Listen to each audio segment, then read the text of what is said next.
আউযু বিল্লাহি মিনাশ শাইতানির রাজিম, বিসমিল্লাহির রহমানির রহিম।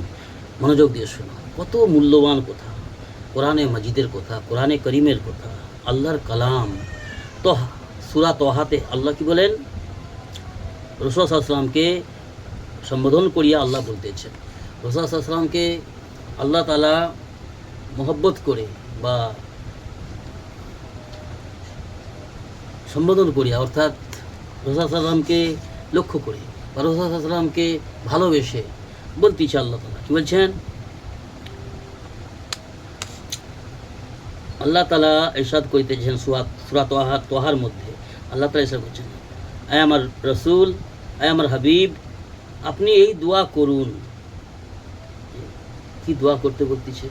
আল্লাহ তাআলা বলতেছেন নবীকে, আয় আমার হাবিব, আপনি এই দোয়া করুন। কি? আয় আমার রব, আমার আল্লাহ, আমার এলেম বৃদ্ধি করিয়া দিন। তাকে বলছে, রাসূল সাল্লাল্লাহু আলাইহি ওয়াসাল্লামকে বলছে আল্লাহ তাআলা, এলেম বৃদ্ধি করিয়া দিন আল্লাহ, আমাকে আমার এলেম বৃদ্ধি করিয়া দিন। অর্থাৎ আল্লাহ রাসূল সাল্লাল্লাহু আলাইহি ওয়াসাল্লামকে কত এলেম দিয়েছিল, জি, সীমাহীন, সৃষ্টির শ্রেষ্ঠ, সমস্ত বান্দাদেরকে আদম থেকে নিয়ে যত মানুষ চলে গেছে এবং আগামীতে যত মানুষ আসবে, সকলের জ্ঞানকে, সকলের এলেমকে যদি এক জায়গায় করা হয়, একত্রিত করা হয়, তাদের এলেমকে একত্রিত করার পরে যেই পরিমাণ হবে, তার থেকেও বেশি পরিমাণে এলেম আল্লাহ আপন হাবিবকে, অর্থাৎ আমাদের নবী সাল্লাল্লাহু আলাইহি ওয়াসাল্লামকে আল্লাহ দিয়েছেন। তারপরেও আল্লাহ বলছেন রাসূল সাল্লাল্লাহু আলাইহি ওয়াসাল্লামকে যে আপনি আল্লাহর কাছে এই কামনা করুন। কি? আয় আল্লাহ, আল্লাহর কাছে তুমি চাও কি? আয় আল্লাহ, আমার এলেম বৃদ্ধি করিয়া দিন, অর্থাৎ আমার এলেম আরও বাড়িয়ে দিন, আমাকে আরও বেশি এলেম দিন। তাহলে আমরা কি?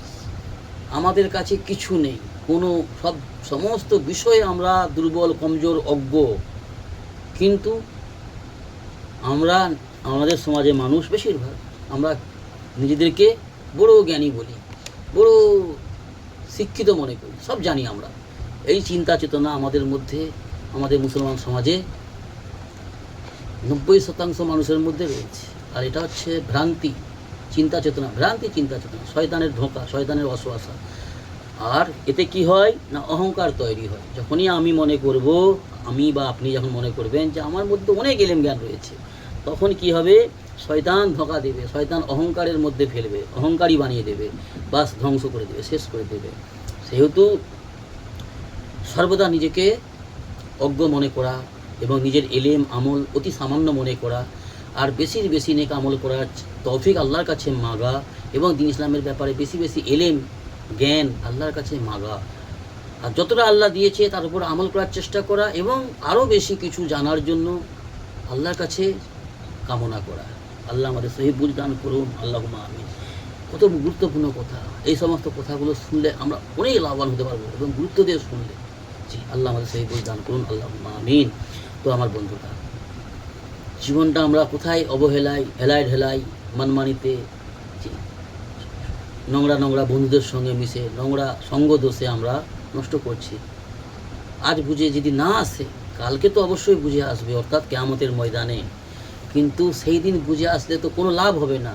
আজ যদি বুঝে আসে, আজকে যদি আমরা নিজেদের ভুল বুঝতে পারি এবং নিজেদের ভুল পথকে, ভুল চিন্তা চেতনাকে যদি আমরা ত্যাগ করে যদি আমরা দ্বীন ইসলামের পথে আসতে পারি, দ্বীন ইসলামের পথে যদি আমরা চলতে পারি, এতে করে আমরা অত্যাধিক লাভবান হতে পারব। জি, এবং আমাদের দ্বারাই সমাজ লাভবান হবে, সমাজে দ্বীন ইসলাম ছড়াবে, সমাজে অনেক ভালাই ছড়াবে। নতুবা নিজেও ধ্বংস হব, নিজের পরিবার, নিজের সমাজ, নিজের এলাকা সব ধ্বংস হবে। আর হচ্ছে, এটা বাস্তব, আমাদের সমাজে হচ্ছে, আমাদের দেশ জুড়ে, আমাদের রাজ্য জুড়ে। সেহেতু ভাই, আসি দ্বীন ইসলামের পথে, সহি জ্ঞান, সহি এলেম অর্জন করার চিন্তা চেতনা করি, তালিবে এলেম বানি। জি, দুনিয়ার এলেম, দুনিয়ার প্রয়োজন ঠিক আছে, সবই ঠিক আছে, জরুরত প্রয়োজন মতো, কিন্তু আসল মকসদ যেটা, সেটা হচ্ছে আখিরাতের মসলা, আখিরাতের বিষয়। জি, আল্লাহ আমাদের সহি বুঝ দান করুন এবং নেক আমল করার তৌফিক দান করুন। আল্লাহুম্মা আমিন।